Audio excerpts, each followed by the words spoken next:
Welcome to the Crypto Teacher. And you know I come back with that video just to make you think. And we see how quickly the Fed can change things. We have the 10-year yield almost back at that 3%. And we see the media playing the Hegelian dialectic.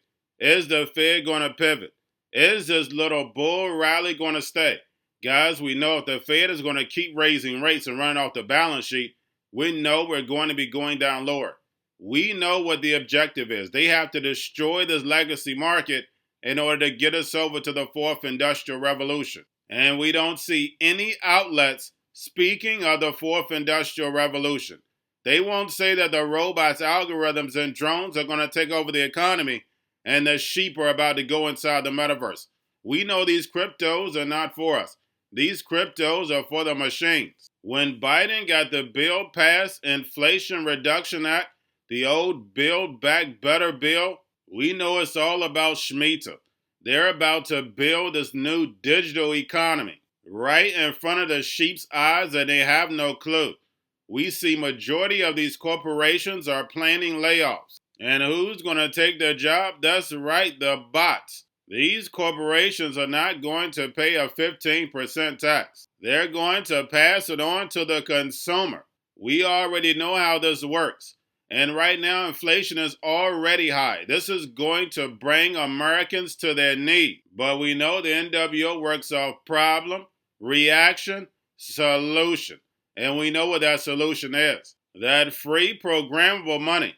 The people have already been programmed. They're just waiting to sit at home and get free money. Now, when will Bitcoin and crypto go back into that bull run? Right when we start to see everything crumble in the legacy market, they're going to push that button. And that will be sometime in 2024. Remember, guys, this is a plan. It will take time to build. But like Biden said, when he gave the Build Back Better speech when he first came into office, that technology is going to be moving so fast, we're going to be wondering what happened. Because they had all this technology sitting behind the curtain ready to roll it out. And we will start to see bills be rolled out that give these robots and bots rights. And you heard that correct. They will have rights. We see on social media, they're writing comments. They're writing articles. These are bots that are doing this, not people. You can tell the difference. And when the metaverse, the virtual world is finished being built, they'll have an avatar. Like I stated, guys, you won't be able to tell the difference. Remember, your life is an illusion and TV is your reality. And remember, the crypto teacher told you, because he knows, when it comes to the New World Order, it's all planned out. You have a wonderful day. And potentially throwing cold water in the whole economy. What's the real fear? Yeah, I think that, when I talk to a lot of our clients and different investors and traders, it seems like people are just very much afraid that the Fed is going to do too much, too fast, and, bring the economy to a screeching halt. My take on this, though, is that the Fed needs to do more work to bring down inflation. I think, a lot of kind of market experts would agree on that. The price of food, the price of rent, the things that really sort of matter are just sort of too high and have to come down, right? But I also think that the market can absorb this, right? I mean, if you look at the last quarter's earnings, for example, operating margins tell me that, some of the most stable, large quality companies in the U.S. market and even globally, they have been able to absorb inflation. It does impact their bottom line at some point if the Fed keeps, rate hiking, of course, but I don't think that we're there yet. And I think that when you have these outrageously strong job numbers, you have consumer spending, it shifted from goods to services. So you are kind of seeing this negative news now that feels like it's, kind of paralyzing the market. Like, oh no, the data is getting a little bit weaker. Look at the, retail's kind of falling off. It's not really falling off. It's an inventory supply issue. Spending has gone to airlines. So I think that we're in pretty good shape economically. I think that, again, I think the jobs data just tells me that if we have a recession, it's not going to be as bad as we think. It might be a minor, blip on the radar. And, things are really okay for corporate America at the moment. So the fears are a little bit overblown, in my opinion. Especially when you look at countries that have been used to working in high interest rate environments. Brazil's a good example of that. What you see is investors flocking towards fixed income products just because you have a low risk and a very decent return when you compare it to inflation, depending on the size of the interest rates in that country. So it's a natural movement. This is still happening, and investors are still react to that, right? You also mentioned that longer term, there might not be any bullish catalysts for digital currencies at the moment, but that longer term you still are optimistic. So what are some of those catalysts that could ultimately turn the tide and lift Bitcoin and others back to their prior highs? Yeah, so one big thing is regulation, right? We've seen comments on regulation for several years, but this time it's finally coming in a more advanced stage in many countries, starting with the U.S. So President Biden's executive order from this year will start rolling out its effects probably next year. We're going to see a comprehensive bill regulating exchanges, the custodians, and stable coins, and so on and so forth. So that should give clarity to crypto entrepreneurs and companies, and that should be a factor. Of course, in the U.S., there's also expectation around the Bitcoin spot ETF. At this point, it's a very old discussion. It's been going on since 2013. Interesting thing is that we have ETFs like this and ETPs in several places in Canada and Brazil and Europe. So in that sense, the U.S. is lagging behind a little bit. But when it does come, it will open up the gates for institutional money here in the U.S. Those are two big factors just coming out of regulation. And the other thing is just how central banks behave globally, not only the Fed and what happens in other places.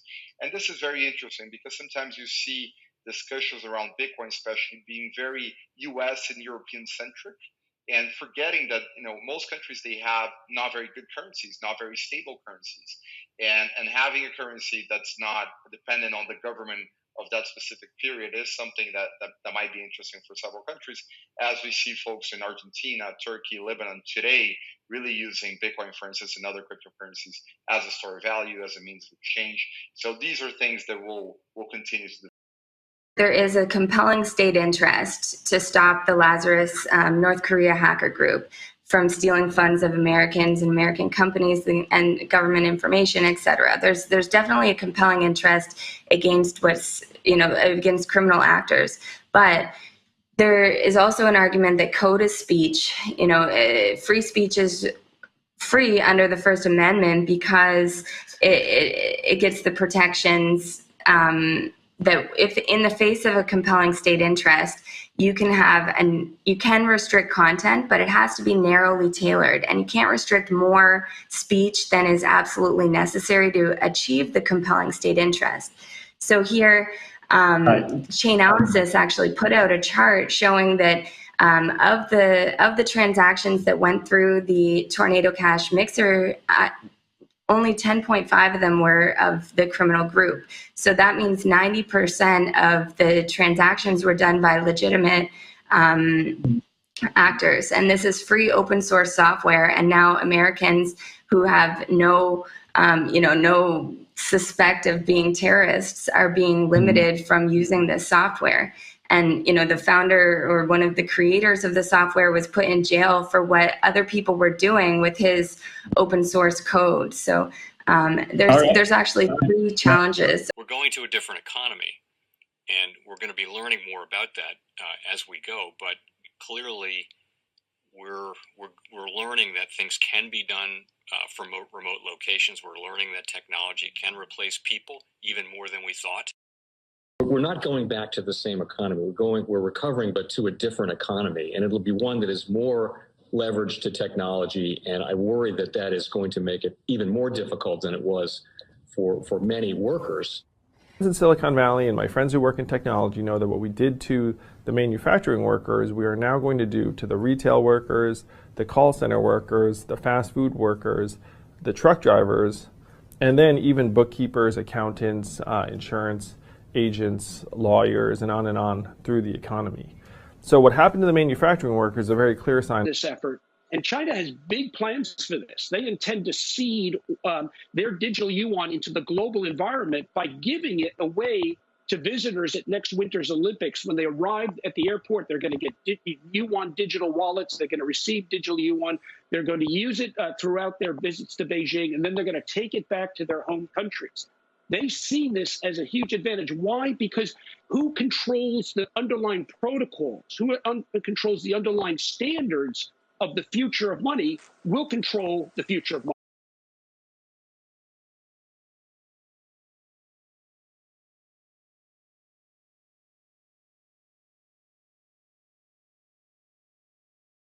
Most powerful person in the world is the storyteller.